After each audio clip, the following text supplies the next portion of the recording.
What's going on, y'all? Now, I wasn't going to talk about this story beyond what I posted on social media right after it happened, but it's been talked about a lot more than I expected, and I suppose I should have expected this to happen considering who's involved. But well, as many of you may know, I am a NASCAR fan, and this past Sunday, Bubba Wallace went Bubba Wallace, proving once again that not only is he an idiot, but he's a menace on the racetrack. Now, there's a lot for us to break down, so let's get after it. I remember first seeing stock car racing when I was a kid, maybe 9 or 10 years old, and I loved it. And throughout the years, I would catch bits and pieces of races here and there. Me being a preacher's kid, there was obviously no way I was going to catch a whole race on Sundays. You know what I mean? So I am a fan and I've been a fan for a long time. So I was watching on Sunday, but I was watching the race when Dale Earnhardt died. That was tough to watch.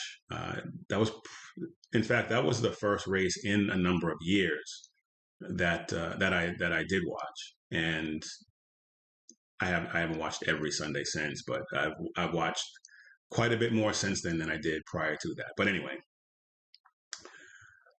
Bubba Wallace could have killed another driver this past week, and well, let's take a look. Let's take a look at what happened, and then we'll dive into it. Big battle off of turn 4 here. So, as we already established, I've been watching for years, and the contact that we just saw was just hard racing.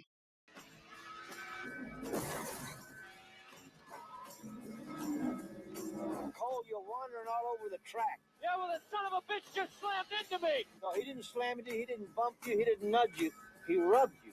And rubbing, son, is racing. Oh, I love that movie. Now, reasonable people can debate whether or not Kyle Larson's move was wise. Whatever it wasn't intentional. He got loose in the draft and made contact with Wallace, and he ended up in the wall. That was unintentional. Unlike this. Ball goes Bubba Wallace, and he comes back across the track, tags the 5, they're both in the wall, the caution comes out. Clips the 20 car of Christopher Bell. Christopher Bell hard into the outside wall. A playoff driver involved in this.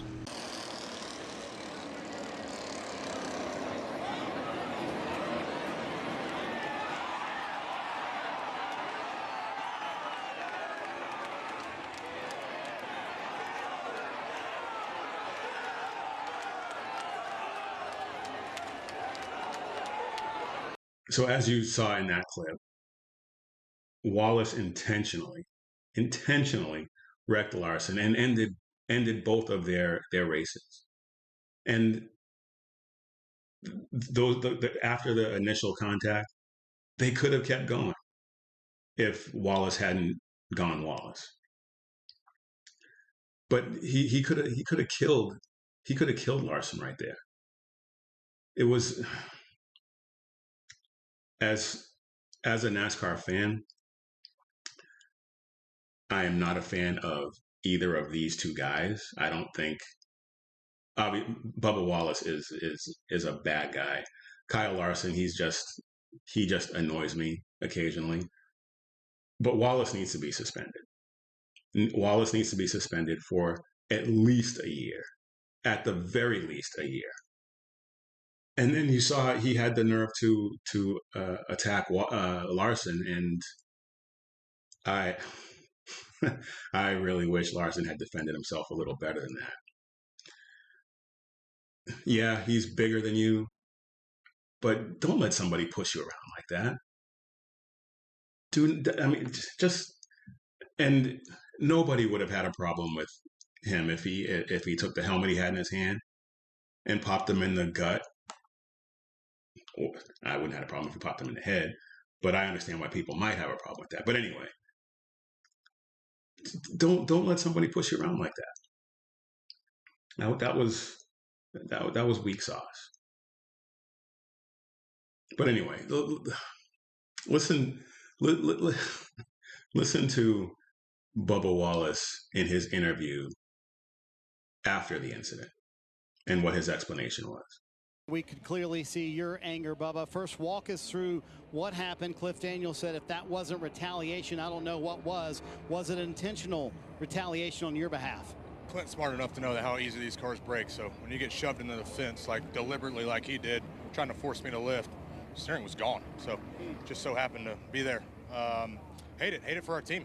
Larson wanted to make a 3-wide dive bomb, never cleared me. And I don't lift, so I know I'm kind of new to running up the front, but I don't lift, so wasn't even in a spot to lift, and he never lifted either, and now we're junk. So just a piss poor move on his execution. When situations like this happen, Bubba, at this speed, is retaliation an acceptable thing? Stop fishing. Stop fishing. I'm not fishing. I'm just asking you. Let's also talk about the message you wanted to send to Kyle by going up to him after the incident. He knows. He knows that what he did was wrong. He wanted to question what I was doing. He never cleared me, so. There's always unintended consequences when something like this happens. Christopher Bell was a part of that, clearly a Toyota teammate and a playoff driver. Your reaction to that?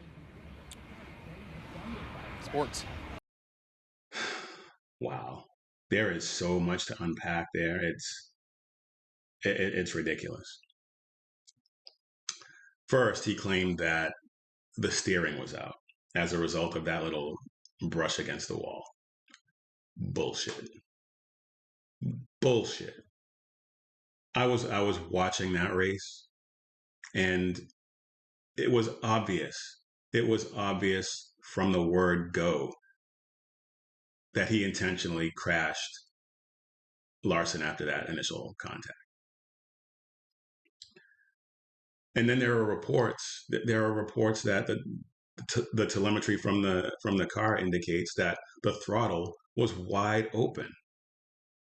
Now, if the steering had gone out, the telemetry would indicate that he let off the gas, applied his brakes, and it would have been clear that he slowed down, and the impact that he had on Kyle Larson's car wouldn't have been anywhere near what you saw in that clip. So not only is he an idiot, not only is he a menace on the track, but he's a liar. And then he told the interviewer to stop fishing when asked about retaliation. If it wasn't retaliation, he would have denied it right then and there. He would have said that he would have reiterated that the steering went out, and the telemetry would back him up.